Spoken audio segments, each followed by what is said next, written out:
نو دا اوس معلومه نه ده ځوانه ښه چې ته په دې کې ګټه کوې که په هندواڼه کې؟ په دې کې پیسې دي. پیسې دي. دې شمار کړه چې څو روپۍ دي؟ ما سره خو دا دوه دانې ډالۍ دي. صحیح ده؟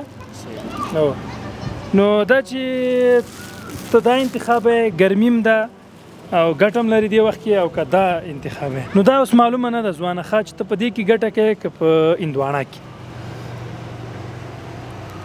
هندواڼه خو تر اوسه پورې دلته یو کاروبار ده، هندواڼې ته شوق هم نه لرو پوه شوې. بل موږ کاروبار پسې راوتي یو، خپل کاروبار کوو، روزي پیدا کوو. نو پوه شوې په دې به موږ داسې وکړو چې ډالۍ به ترلاسه کړو، هندواڼه به هدف دې دا به ترلاسه و ځکه چې موږ خپل روزي ته راوتي یو، خپله روزي ګټو.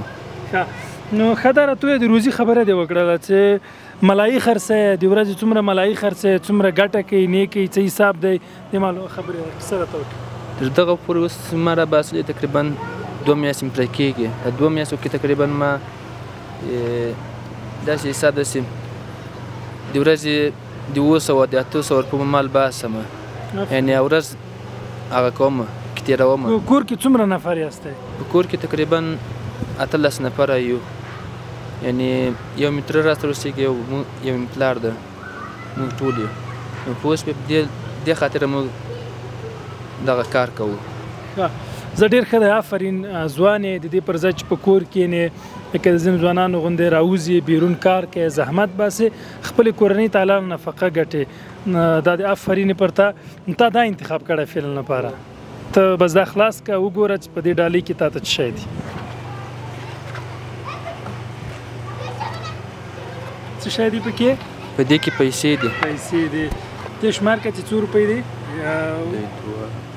د یو، د دوه، د درې، د څلور، د پنځه. 15,000 دي. 15,000 افغانۍ دي. لکه چې ډېر ستړی شوی غږ دې ډېر ټیټ ده. مولانا ستړی کېدا خو پکې راځي. زه چې فکر کوم تاسو د ورځې ډېر هم ګرځئ، ډېرو لرو ساحو ته ځئ ګرځئ. زه خپله اوس تقریبا په 1 بجه راوته یم، په 12 بجې تللی یم کور ته، بیا په 1 بجه راوته یم، په 1 بجه ګرځم تقریبا هغه تر ماښام اذانو پورې. هغه تکر مکوریان رانیسم، مکوریان څخه یو خواته ځم، له هغه خوا بېرته سیخ راځم، دغه سرکې پایین او سرکې بالا 4 پیرې راګرځم. د 4 پیرو کې بېرته دا کله ور خرڅ کله ور نسي خرڅ. ځوان الله دې خیر درکړي.